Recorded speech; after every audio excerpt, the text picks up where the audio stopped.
किस तरीके से चंडीगढ़ के मेयर की जो इलेक्शन थी उसको लूटा गया बीजेपी द्वारा। क्या भाजपा इस देश को नॉर्थ कोरिया बनाना चाहती है कि इस देश में चुनाव ही ना हो? खाली कुर्सी से मतलब है, इनको बेरोजगारी, शिक्षा, स्वास्थ्य, महंगाई किसी से मतलब नहीं है। चंडीगढ़ की जनता का बेवकूफ बनाना बंद करो, बंद करो।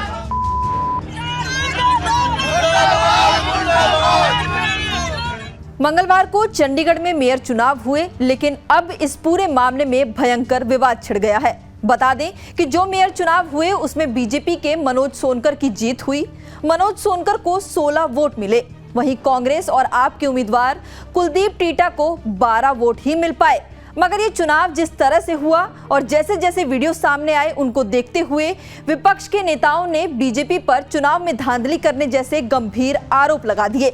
इन आरोपों की जड़ में वो 8 वोट भी शामिल हैं जिन्हें चुनाव के पीठासीन अधिकारी ने अमान्य करार दिया था। ऐसे में जब मेयर चुनाव के नतीजे आए तो इससे सदन के बाहर भी हंगामा हुआ और सदन के अंदर भी हंगामा हुआ। चुनाव प्रक्रिया के दौरान जो वीडियो सामने आए हैं उनमें देखा जा सकता है कि पीठासीन अधिकारी बैलेट पेपर पर सिग्नेचर करते या कुछ लिखते हुए दिखाई दे रहे हैं। विपक्षी दलों का आरोप है कि पीठासीन अधिकारी ने ही बैलेट पेपर पर निशान बनाए जिन्हें बाद में अमान्य करार दिया गया। हाईकोर्ट ने अपने ऑर्डर में ये कहा कि इस पूरी इलेक्शन प्रोसेस की वीडियोग्राफी होगी और उस वीडियो का संज्ञान हाईकोर्ट खुद लेगा। मुझे पूरा विश्वास है कि पंजाब हरियाणा हाईकोर्ट में जब इस पूरे इलेक्शन प्रोसेस का वीडियो पहुंचेगा और ऑनरेबल जजेस अपनी आंखों से खुद देखेंगे कि कैसे भाजपा के माइनॉरिटी विंग के एक पदाधिकारी जो प्रिसाइडिंग अफसर बने अपने ही पेन से निशान लगाकर बैलेट पेपर को अवैध घोषित कर रहे हैं। ये सारी चीजें जब हाईकोर्ट के सामने आएंगी तो हाईकोर्ट अवश्य कार्रवाई करेगा।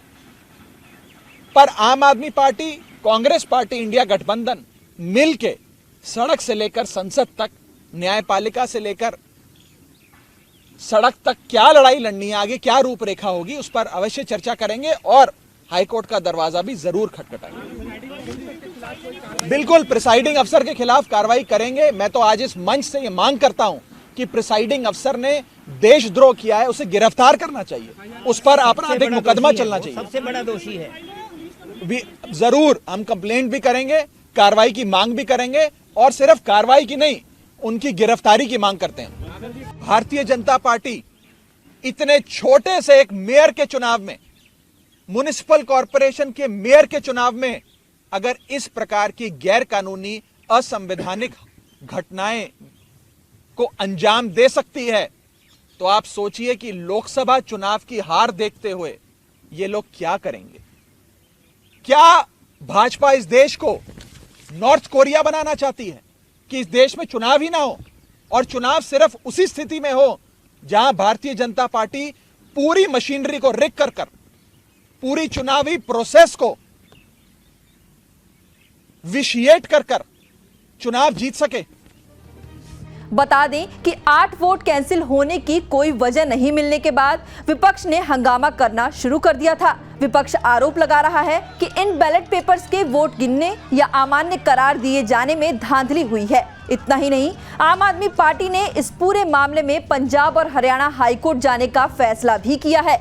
वहीं पंजाब के मुख्यमंत्री भगवंत मान ने भी इस पूरे मामले पर अपनी प्रतिक्रिया दी। उन्होंने कहा कि कुछ दिन पहले हमने 26 जनवरी को गणतंत्र दिवस मनाया था, अब चुनाव में संविधान को कुचल दिया गया है। आज हमारे देश की डेमोक्रेसी में एक काले दिन के तौर पे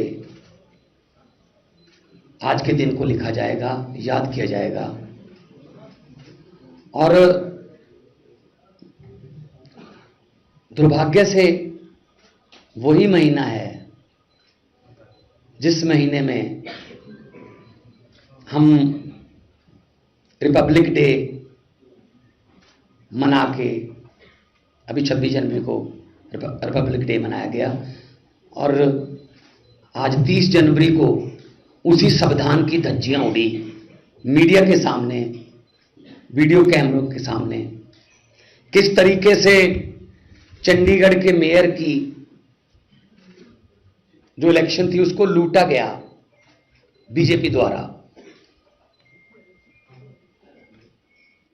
इससे पहले मध्य प्रदेश में ऐसा किया उन्होंने, सरकार लूटी।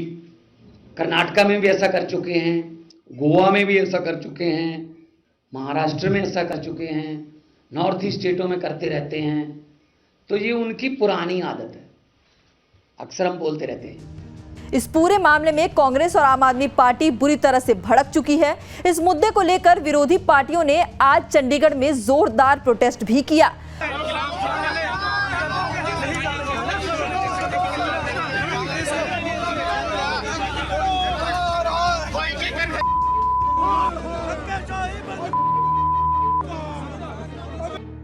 अब देखना होगा कि इस पूरे मामले में हाई कोर्ट का क्या कुछ फैसला निकलकर सामने आता है।